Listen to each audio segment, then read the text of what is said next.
welcome back to Open Your Eyes. It is a fun Friday and the fun starts now. Now we've got 4 wonderful mothers in here and we'll be telling you exactly who they are. But before I do that, Marlene, why don't we just do this? Yes. Mother.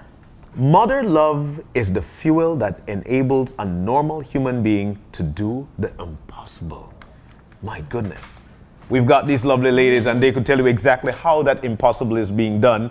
Ladies and gentlemen, in with us for this morning, we have none other than, I'm trying to get my paper in here. All right, so here we go. We have none other than Sarita Peters. Miss Sarita, there she is, dolls up with that beautiful dress. Flowers. We also have Arlene Lam. Arlene, good morning to you. We have Annie Cuvas, no stranger to what we've got here. And also Melonie Robinson, good morning. I've got to say, ladies, you're looking so wonderful. Yes. And I could feel that motherly love. So let's do an introduction. Now for Miss Sarita Peters, tell us about yourself. Well, of course, my name is Sarita Peters. I'm married into that family. Married Peters. Married Peters. Yeah. My husband was nephew to Mr. Wilfred Peters. Oh, cool. The woman shine. Yeah. So, and everybody see me on the street, they always remember, oh, you're related to Mr. Peters, but you know, my husband died, and it's been 14 years, but they still think that I'm a part of that family. So, so you distinguish yourself because you're trying to tell us that you don't sing. I do. You sing? I do, Oh, but you do have the musical gene. I sing for the Lord. Oh, I thought probably you were the one who came up with the lyrics, Jankro married to Black Boy. But how many children do you have? I have 6 kids, Okay. 3 boys and 3 girls. Okay. And you work? No, I'm a stay-at-home mom. Okay. Yeah. And you work closely with the church, right? Yeah. I Yeah. do. Okay. So tell us about your experience. Well, let's finish the introduction. Annie, tell us a bit about yourself. Good morning, everyone. My name is Annie, and it's Cuvas. Cuvas. You better get it right. Yes, all right. I am principal at the moment at St. Martin de Porres Primary School. Okay. I have 3 beautiful, blessed children who I'm always grateful for. 2 girls and 1 boy. And I enjoy what I do, passionate about it. Okay. And I am hoping that I'm a good role model, like all these beautiful women here. As a mother, it's a trying time, but I'm working on that. I'm on that path. Yeah. But as a principal, you have not only 3 kids. I have 658. Macaroni. You do. Yes. All right. Arlene? Hi, I am Arlene Judith Gladden Lam. I have 3 children. I am a senior secretary at the Central Bank of Belize, and I really do enjoy being a mother.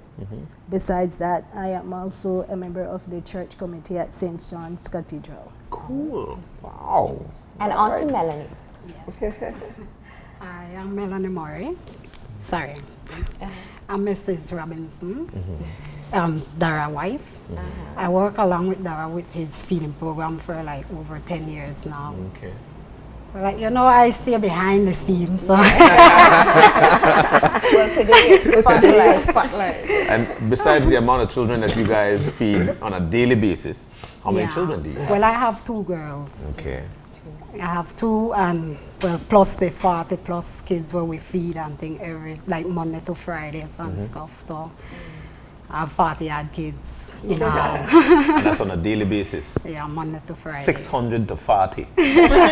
So while we're on your introduction, can you tell us a little more about yourself and what you do for the feeding program and how's that for you? Well, actually, what I do, like I said, I volunteer my time because I'm a stay-at-home mom. And I either wake up and prepare food and prepare everything after when the kids then come, that I dish out the food and thing. Like, I do everything. Okay.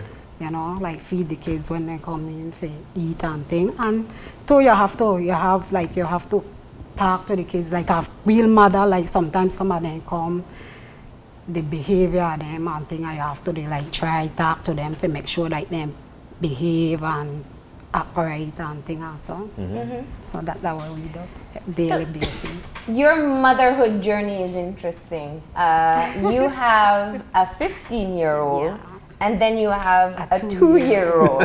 So it's a pretty long gap. Yeah. Do you still remember everything when this new one Yes, comes I out? do remember everything. I can't forget. So, like, people always ask me, like, why you wait so long and think it's not me. Yeah. It's when the Almighty said it's time. Yeah. That's right. So that's why the gap is there. Yeah. Nice. So, Now, I think looking at some of your bios very quickly, clearly, and Annie and Melonie have that experience of mothering other children beyond their own. Yeah. And I'm sure in the family you always have other children that you work with as well. But let's talk a bit about what motherhood is like for you. You have children of different ages. The generation changes, the challenges change. Tell me, let's start here with Arlene. What is motherhood like for you? Motherhood is extremely sacrifice at times. It's dedication. It's love. It's hurts and pain. Motherhood is also getting assistance from other mothers.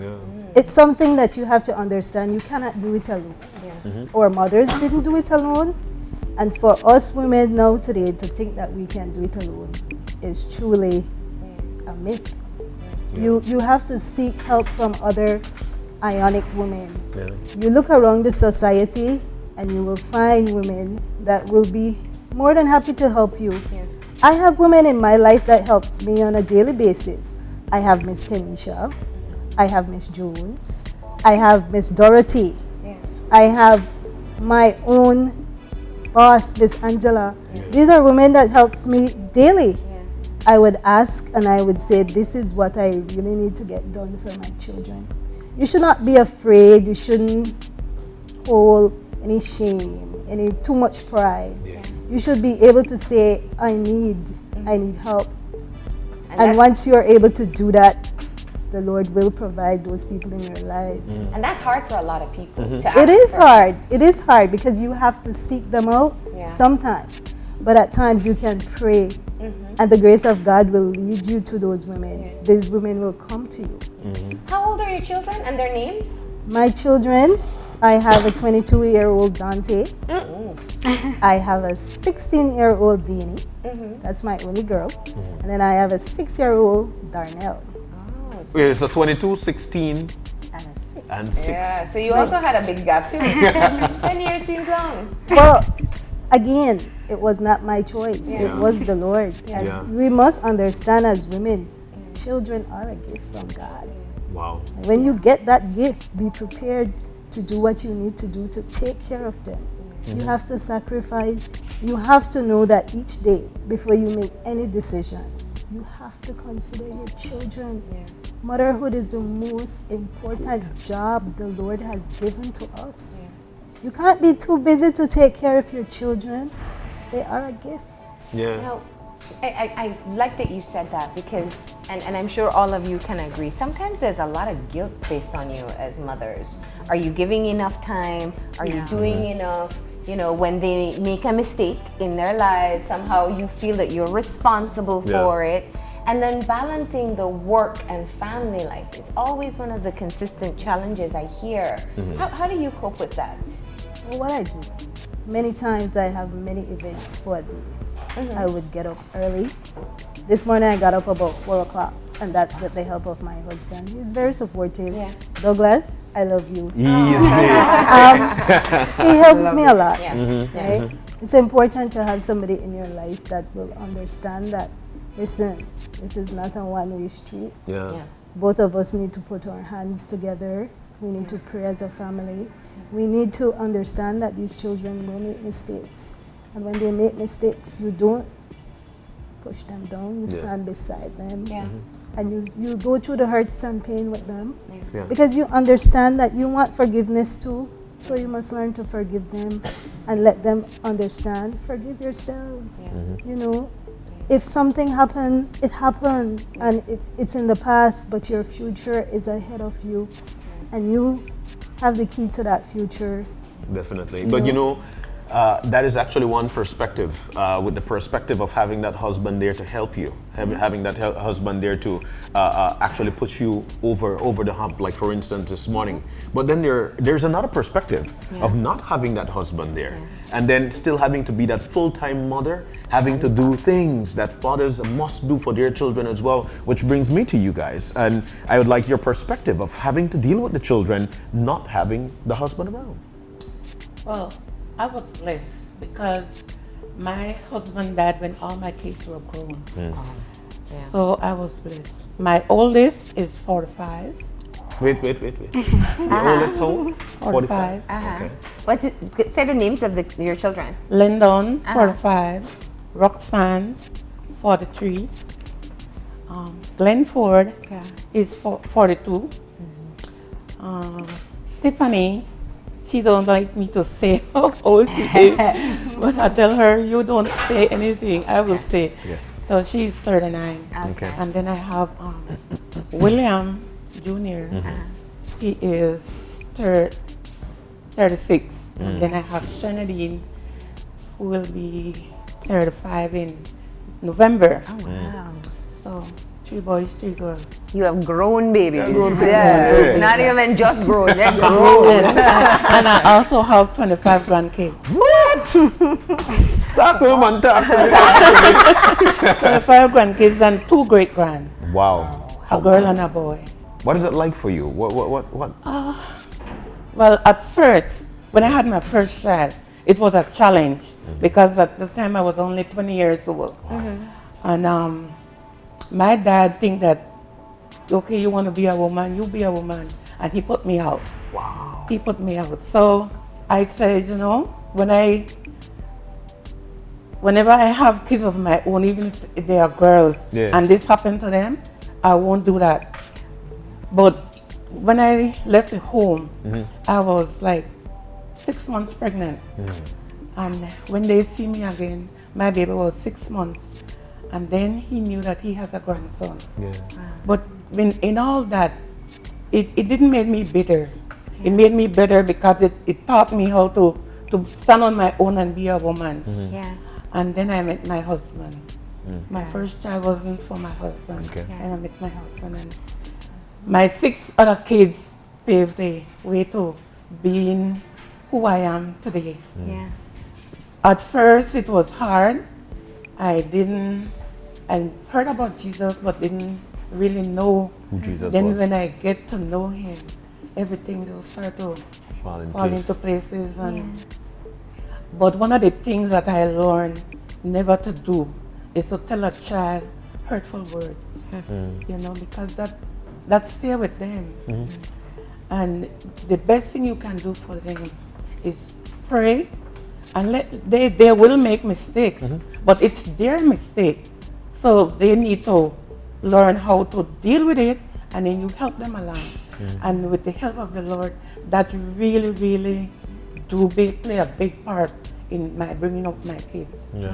And sometimes when I want to take them to church, especially the older girls, she would say, I don't want to go to church today. And then she would run to daddy, you don't have to go if you don't want to. You know, and then I would say, but remember, we are in this together. So he didn't go. I was the one that went, you know, and I took them. I don't send them, I took them to church. And they grew up into a Baptist church. At first it was Calvary Baptist Church, where I was living, and then we moved to Lake Independence. And from the conception of Lake Independence Baptist Church, I was there. The government gave us a hole and we put a church in it. So that's where I am right now. And I just thank the Lord for all that I have been through, and He take me through. So that was a tough start. That was a tough start. I think that's a story that a lot of women can benefit from hearing. Annie, let's talk about your perspective. Mine's a bit different. Motherhood is something that it's unfortunate, but I think my children taught me. I had my first child at 21, and it was something where growing up I was a spoiled little girl. I had my mom, my dad. I didn't do anything. I don't cook, I don't wash, I don't do anything. Still don't do anything. And so when I got pregnant, my mom was like, okay, because I was brought up in a Catholic faith home where you had to get married and all those beautiful things. So I heard the lecture because the father didn't want to get married, which I appreciate. I'm glad he did because we'd have been divorced already. But he told me, he said, I love you very much, but I'm not going to marry you. And then at that time, it was difficult. It was a bittersweet. I love my baby, but I was teaching at a Catholic school. And in those days, you had to be married to continue to have a baby. So I had to lose a whole year of service because of that. And so when I said, my mom said, see, she got married and then all that stuff. He said, but this is our baby. And so I'm telling you, I didn't really raise my children. My parents did. They taught all the values, all the morals, and I just sat back and said I was a mom. And I think that was one of the different things from me and other mothers, is that my kids actually taught me. And I appreciate that, because even though it should have been me teaching them, it really came into focus 2 years ago when I lost their father and their grandmother on the same day, 1 hour apart. 1 hour. Yeah. My mom died 2 o'clock, my husband died 3 o'clock in the morning on the same day. And it felt as if the whole world was falling apart, really. And I had 3 beautiful children who woke up that morning and said, Mom, I will be done, let's do this. We're gonna do this together. They have both taught us a lot, and we're gonna make this happen. And that was when I realized I wasn't really being a mother, because I was supposed to be telling them that. And so I think that throughout the years, my oldest child is 23, Shade. My middle one, Melonie, is 16 years old. And my one and only son, who I am sheltering in a bubble.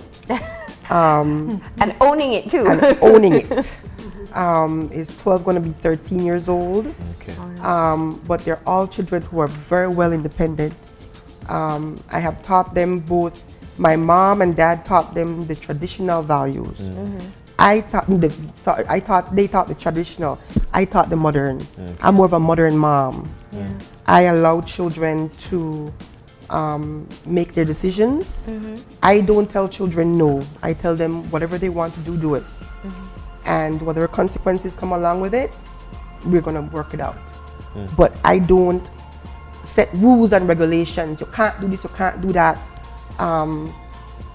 I don't do that. I'm not the type of mother who does that. Is there a reason for that?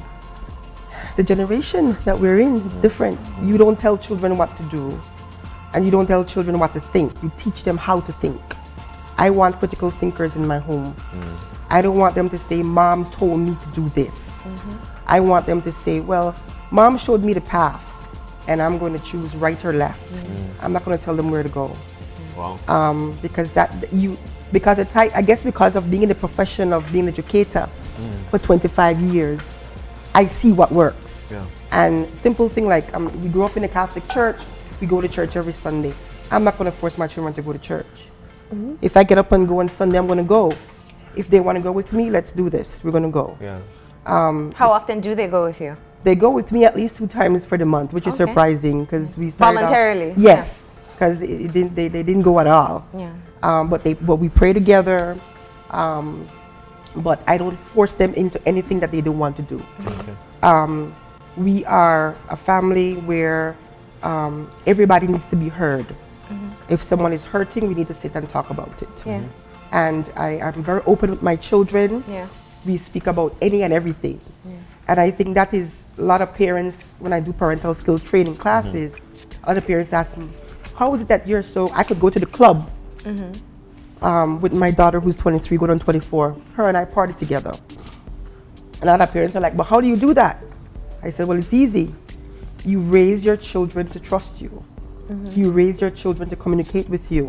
They should, you as a mother, or as a parent, you should be the first person they come to for good or bad. And if they can't do that, something is wrong. Yeah. Now that's what you just explained. I think is a very non-traditional and perhaps more modern way of parenting. And I want to talk about that some more. But let's get Mel in here talking about your experience of motherhood. Yeah. Well, I had my first one at 25. Yeah. For me, like I have babies at premature at 7 months. I cannot pass that stage. At 2, both of my kids is 2-pound babies. Wow. Yeah. And then born right at Belize City. Yeah. Yeah. So with my daughter now, she's 6, well going on 16.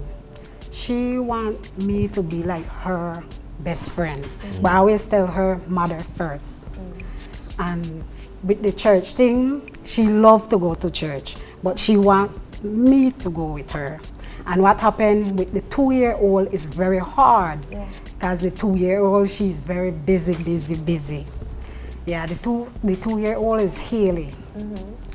Her name is Haley, but she's a very different child from the older one. Like the older one, like she was a very calm baby. Yeah. The 2-year-old, oh my God. Then you get your lick. Yes, like they actually change. Like, you know, your child grow up them the same way, but they're like, you know the work. They're like the 2-year-old, you have to be more aggressive with her because the things will come out of her mouth are like you're shocked. They're like, where you get it from? Like how you talk, like she talk like they're real rough and tumble baby. Like when I want to fight you now, then like that. I like where you get it from? I do not know. Yeah. But Melonie, I think what you're pointing out is really one of the things that's unique about motherhood, how each child has their own personality.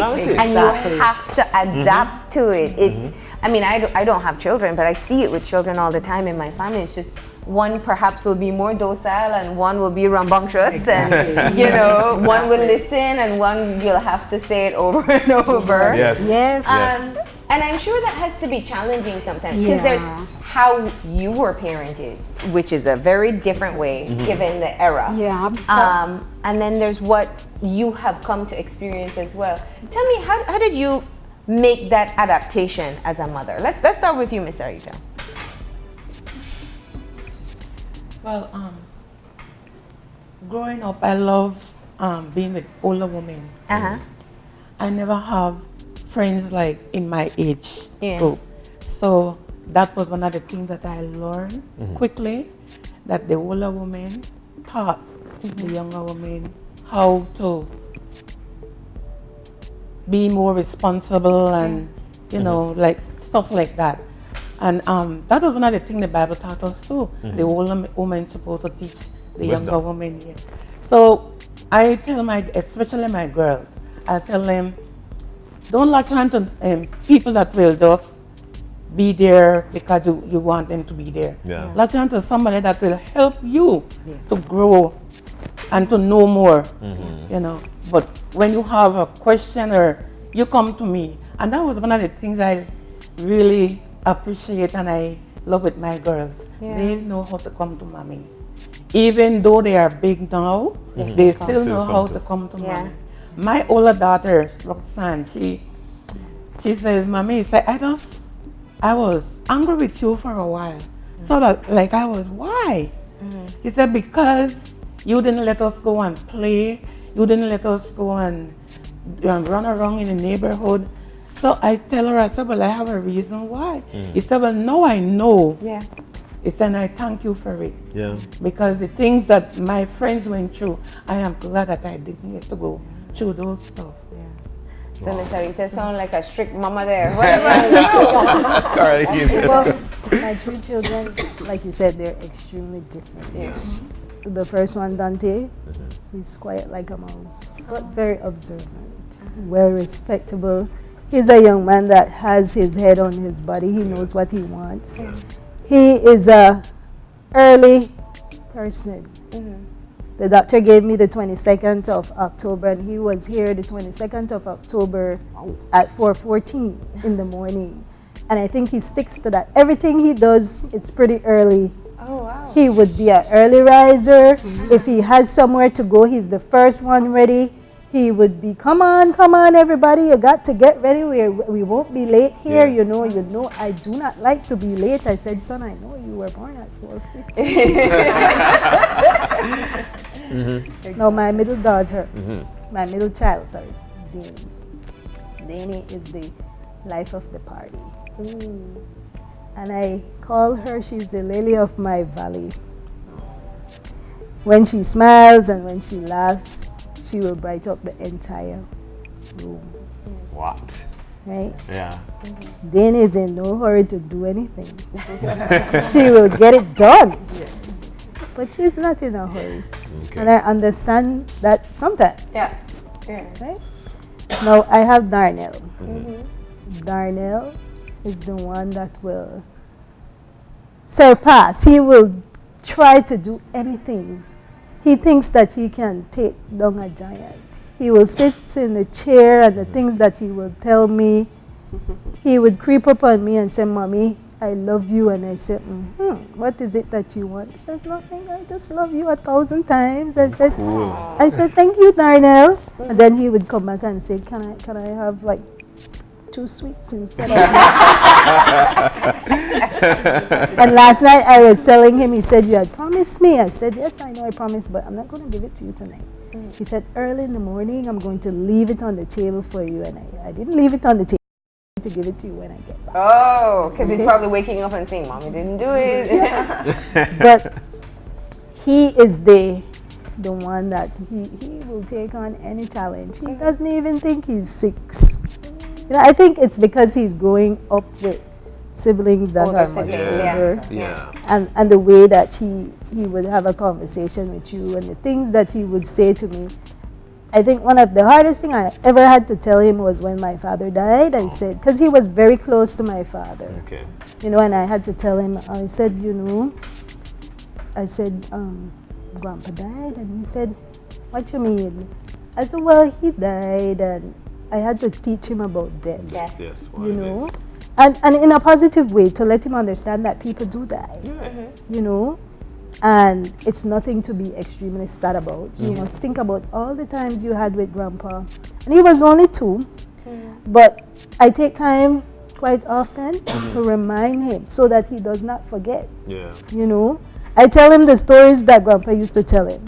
And I would say, do you remember your grandfather's name? And he says, yes, Russell Gladden. And then I would say, do you remember what Grandpa used to call me? He says, yes, Daniel. My father never called him Darnell, as he was his Daniel. You understand? And he told him his stories about Daniel. And then I would say, Darnell, you know, you have to get ready. And then he would say, Mom, please wait. Can you give me 5 minutes? He would say things like that. I said, why would you need this 5 minutes? He said, I'm not sure, but I just need 5 minutes. Oh, wow. Need 5. At least he can express that too. Yes. Yeah, so very clearly different personalities that you're dealing with there. I encourage them to speak freely. And sometimes we have in our homes the holds barred, where you can say exactly what you feel. Yes. And then it's like a debate. Yeah. I don't need to agree with you, but I can listen to what you have to say. Agree to disagree. Right? That's teaching them democracy. Yes. Let me, I want to go back and I'm going to ask you to dig into your archives now, because I always think it's one of the stories that I enjoy hearing from mothers. The first time you had that the first child and the reality hit you, you are now a mother. Tell me about that moment and what it was like for you, the thoughts, the fears, the concerns you had in your head. And Mel, you're smiling. I knew that was coming. Because for my first one, all I do is cry. Hold on, knowing that you're pregnant? Because, like from the start, like I don't know, I just cry. Like I don't know what happened if the body changes, but I guess that because I don't know what I should say, like I never ready as yet.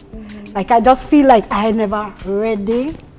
So I you just hope that when you have this child that you can provide, you know, make sure that you have everything you need for that child and thing. And then like I said, I had my child at premature. You know, when you're going out well, I suffer high blood pressure when I'm pregnant. Wow. Yeah, I go very high. They always say you have 1 foot in and 1 foot out. My foot always in. Yeah. Yeah, because the doctor does say either or either you or the baby. Or the baby. Yeah, they always tell me that when I go have, they do emergency C-section. And when the first time I saw my firstborn, I had to actually cry and said, what did I did wrong? Did I cause it? Because it was a premature Yeah, child. and she was a first time I saw a tiny little baby. That's in your hand. And so one of the nurses tell me they had to revive her. Oh, wow. Yeah, and when I saw her on the table, well, I couldn't go right away because I had to recover and thing and try to walk and stuff, right? So when I saw her on the table and the way she's breathing, like it just So go fast. Yeah, yes. So like every time I go there, I cry. That's all I can. Like I just it just afraid reality kick in that this is your child and she's here and you have to try pray and make sure that everything goes well. And well, thank God that everything went well. She started eat and thing, and when time for bring her home, oh my goodness. You know that the doctor and the nurses help you out, but reality kick in when you bring her home and you have to day up like every 2.5 to 3 hours she cried.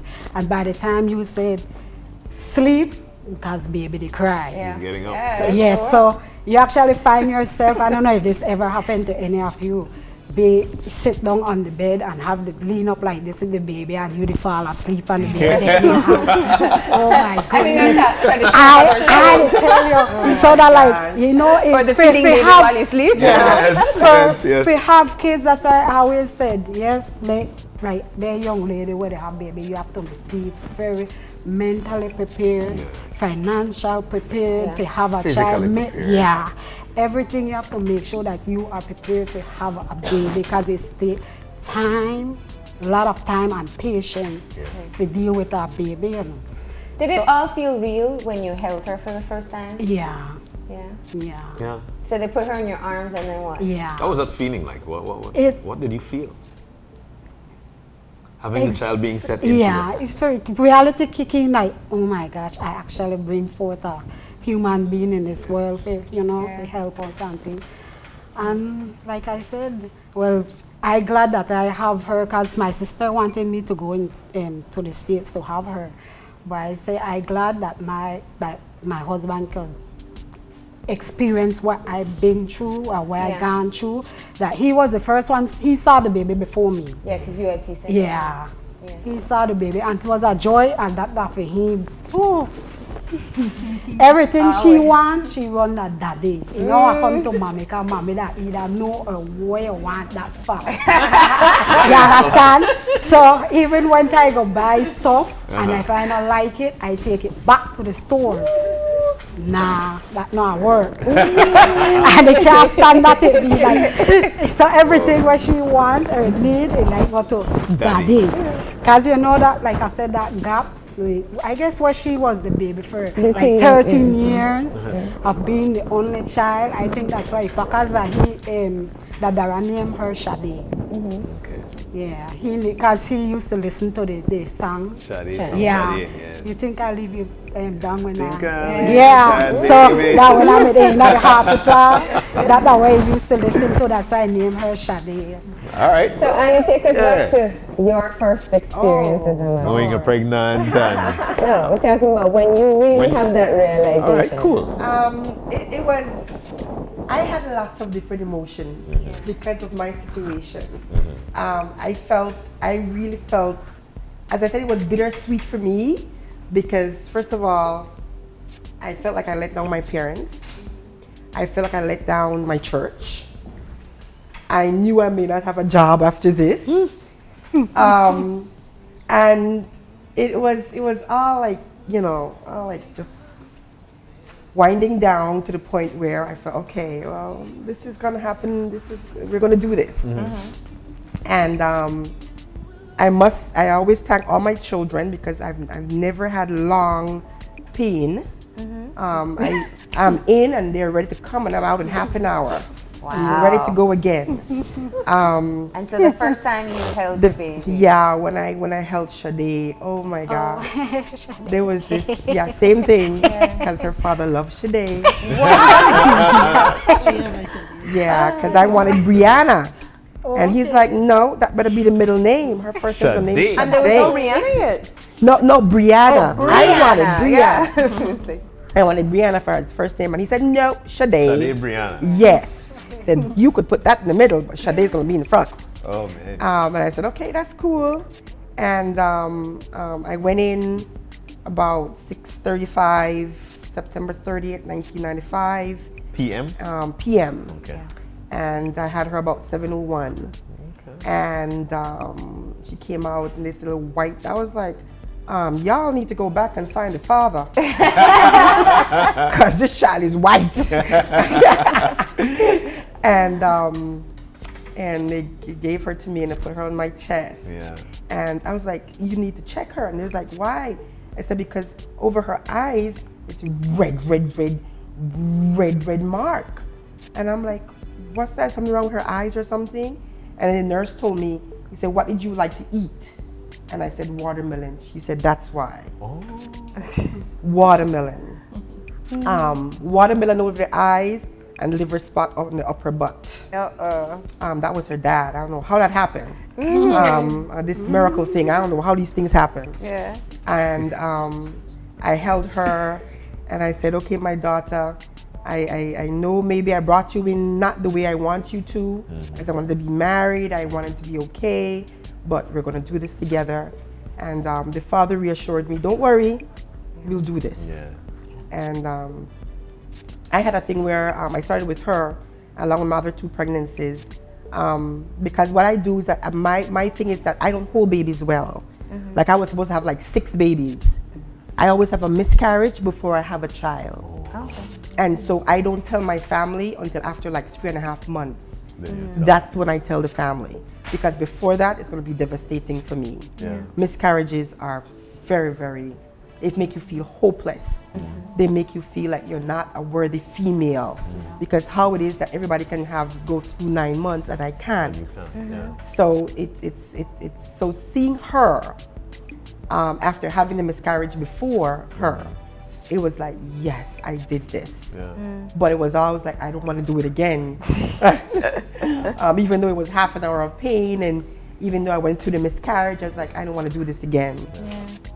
And so I told her, I said, it's going to be me and you for this. It's going to be me and you. And because I also speak to my children when I'm pregnant. I speak to them, I play music. I think that's why she likes Beethoven.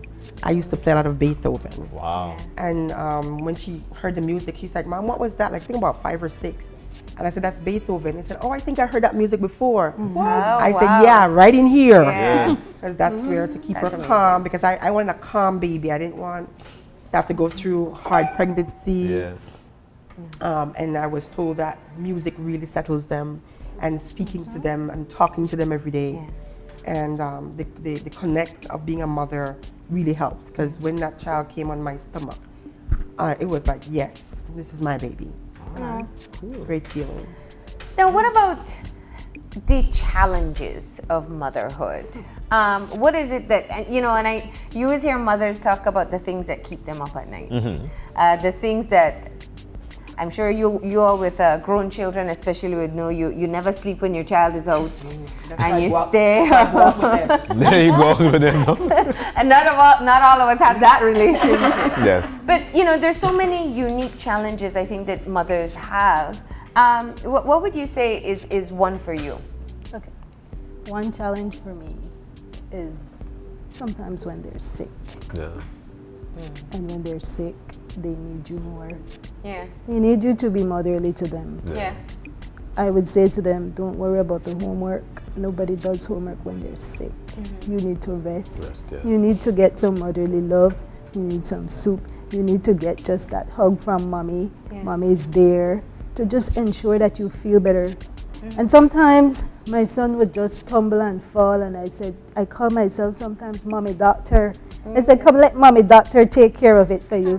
I give him a little kiss on it and I say, Ready. you're ready? He says, I feel better already. I said, I know, I'm mommy doctor. And then sometimes when they don't know what to do, and I tell them it's okay, because sometimes I don't know what to do. Sometimes I'm afraid to. And then I said, son or daughter, I have already told you, when you're in that position, pray. Pray about it. And you'll get a direction. I said, one thing I know, I have taught you the best that I know. They can ask me anything, and I will try my very best to give them the truth. If I don't know it, I said, let's go find out. We'll find somebody that will tell us about it. Actually, myself, my son calls himself the advisor. And he would be the advisor. When I'm not sure what to do in certain situations, I go to him and I said, son, what do you think I should do? Give me your perspective. You're a young man, you're out there. And he would say, Mom, well,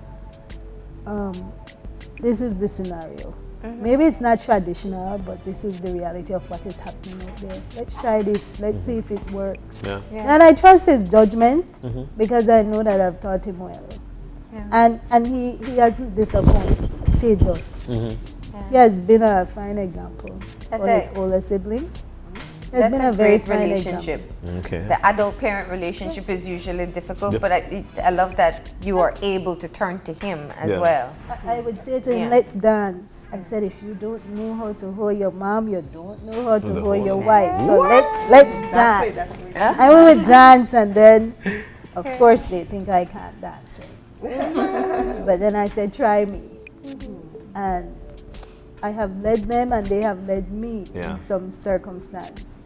My daughter loves to listen to jazz music. Whenever she's doing anything, she has to concentrate. She said, I need my jazz music. Oh, wow. I need it.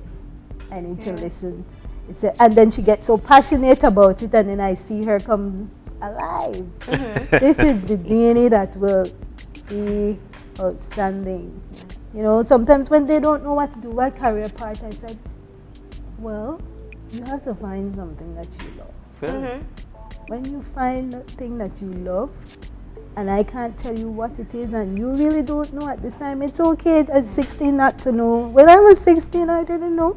Some people I tell her 61, I still don't know. No, that's true. You understand? let me get Miss Sarita in here, because what I want to ask you is, because you have the unique experience of seeing your children become parents.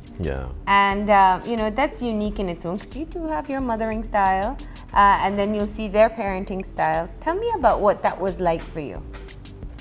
Well, my first grandchild is 25. That's Roxanne's. Well, I always say the girls are the one that will bring you the babies. Right? And I love that. Anyway, when she had David, it was okay. Now the baby is here. Her father couldn't accept it. No, he didn't. No, my princess is not supposed to have a baby. That was how he thought it. That you know, but so mommy got the blame. Mommy get the blame, but I said, okay, she's my daughter. It's not your daughter, no, because she's pregnant, but she's mine. Anyway, when the baby came, that was a different story. And my first grandchild.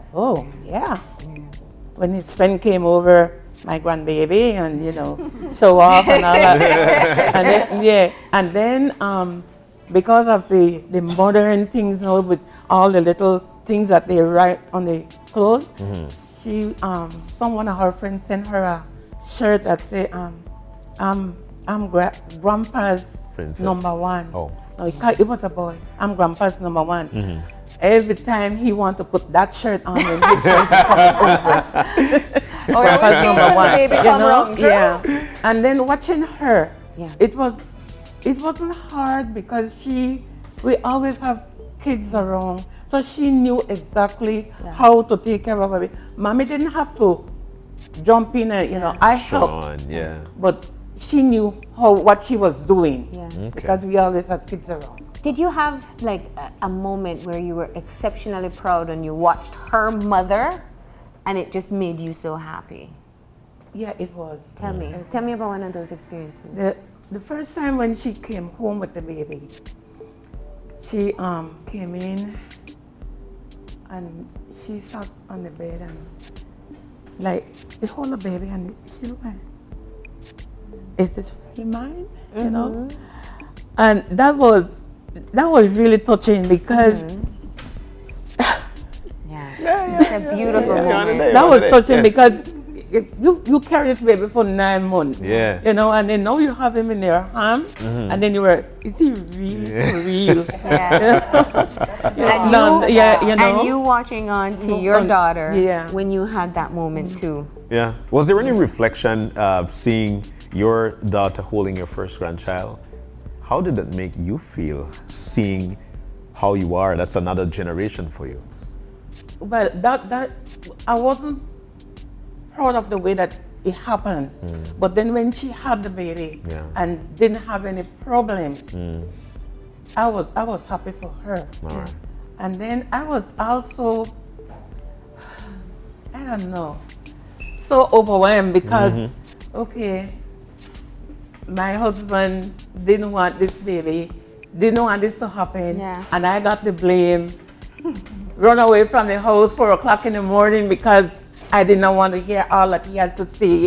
And it was raining and thunder lightning. I didn't care. I just get out the house, you know. And then to see her with this baby in her arms, that was wow. Man, Give me cool reflection. Tell me about a moment like that you've had as a mother too.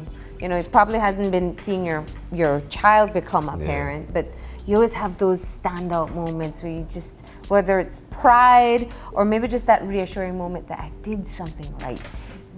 I think when you see them, they make their own decisions. Give me an example. Like I remember my oldest daughter. She was attending SJC sixth form, and at the time I was lucky enough to have been home. I had pre-retired, and I had been at home with my kids for almost 8 years, and I loved that. I loved it. And so I was a stay-at-home mom for about 8 years, and she called me, and she said, "Mom, get your ticket ready. We're going to go to Barbados." Cool. And I said, "Hell yes!" My daughter bought her tickets, and we're gonna be on the beach, and and she's like, "No." I was like, "What you mean?" I said, "I applied to UWI, and I'm gonna go to Barbados." I said, "Aren't you going to St. John sixth form?" She's like, "Yeah, but I don't like it here."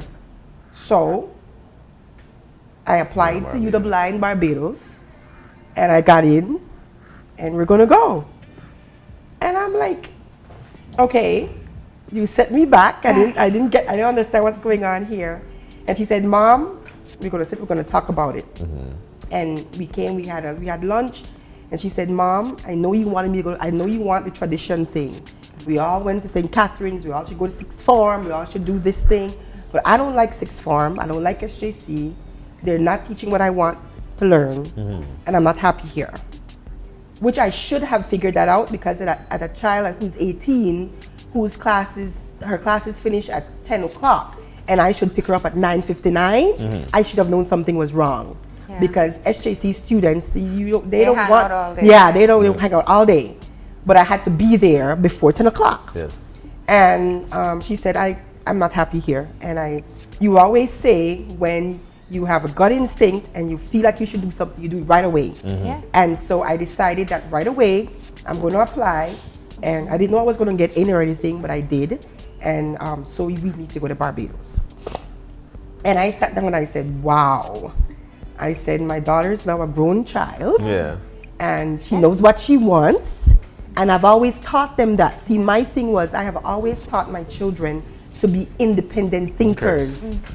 I am, and that's why most people might have a problem with my children, because when they see injustice, just like their mom, I get that from their mom, I think. They will stand up and they will say it diplomatically, and they don't really care about the status quo. They don't care what anybody thinks. They don't define themselves by society. They are who they are. Like when she first got her first tattoo, and it was a map of Belize. I was like, girl, why are you getting a tattoo? Not even your mom have a tattoo. She said, Mom, this is a reflection of me. Yeah. And I was like, okay, tattoo girl, my tattoo daughter, okay, fine, no problem. And then I saw 3, 4, 5, 6, 7 more tattoos. And I said, okay, keep you still girls over here. I said to myself, oh, you're still reflecting. Okay, I said, continue reflecting, do your thing. But I have always taught my children to be that way. Yeah. My children are not like other children. They don't follow the crowd. They're not into peer pressure. They're leaders. And I appreciate them for that. Yeah. And that's one of the reasons why I love each and every one of them differently, because they're able to make decisions on their own and they're happy with it. Yeah. And I think that is what helps me a lot to understand that I think I'm doing something right. So that was your moment where you saw your 18-year-old child, adult then, Yes. taking the initiative on their own for their future. Yes. Making is her own powerful. decisions. Well, Yes. For Tell me, I just say I'm opposite from my mother. You know, back in the days, mother lash. And I tell her lash for everything. You just get whopped, I just go underneath the bed and the lady, the broom, they poke it that and come on.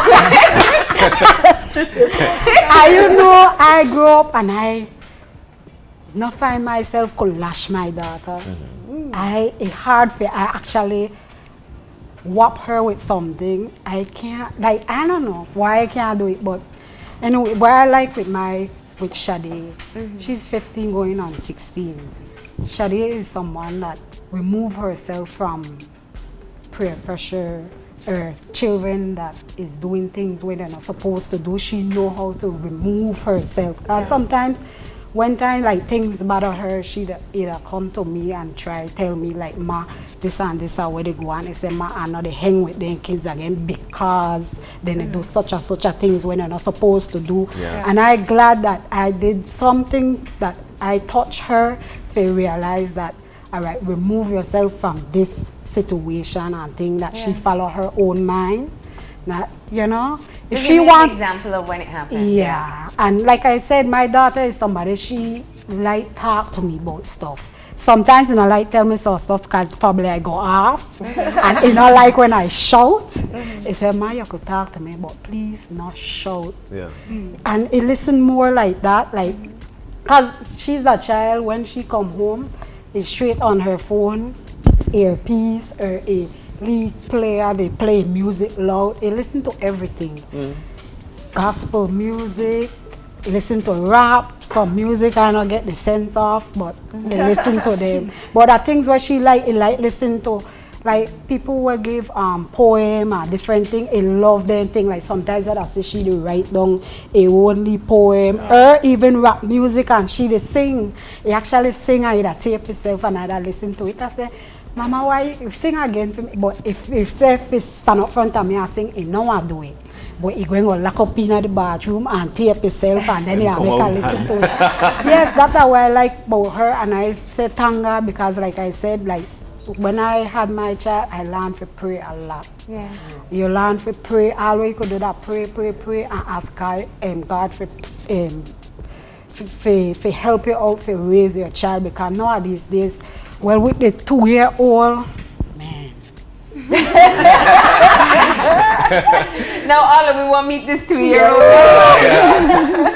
That's a fun age. Handful. She's a handful. Like what you said, I used to sing along, sing a lot while I'm pregnant, and say you sing and do other things and so. Like when I go and visit her in the incubator, I will sing to her and make sure that they hear me. And whenever I hold her and actually sing to her, you see her eyes light up. They open up her eyes and things. I don't know what with her, she, you know, like call me Mommy, that Tia. Because everybody know me as Tia. That's my nickname. The kids from the program? Yes, Okay. Tia. And I said, Mommy. She still say, Mommy, but you say, Tia. I'm like, oh my goodness. So I don't know how to forget. I said, maybe I need to like not respond when they say, Tia. Maybe that'll help out. I don't know if that'll help. Even with her father, you know, said daddy, it I said Dara. Yeah, And I because you hear said, the other Daddy, people say that. but the older one didn't do that. The older one he had to call me Tia, but she never called me Tia, she the mommy. Like this, I don't know, but like I said, the 2-year-old is very man. That one, she, and I always want them to go. You know what, I see everybody reflecting on their own 2-year-old experience. Oh, Yeah, exactly. Thank goodness I'm good with that. But while it's this feels delicious to me because we're actually getting to know you guys better. But we're being saying that we need to take a commercial break. Yes, but before we do though, I do want to say you ladies are looking so lovely. Lovely. today. Thank you. And I heard you had your own shopping experience as well.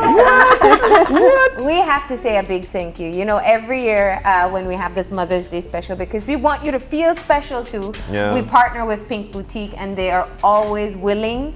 They understand the importance of mothers and they always make sure our ladies are decked out for this TV And you guys are. My God. What was it like? You had that nice shopping experience? Yes, I did. Everybody giving you outfits to try on. Yeah. You know, when you guys got in, I said, man, everybody look brand new.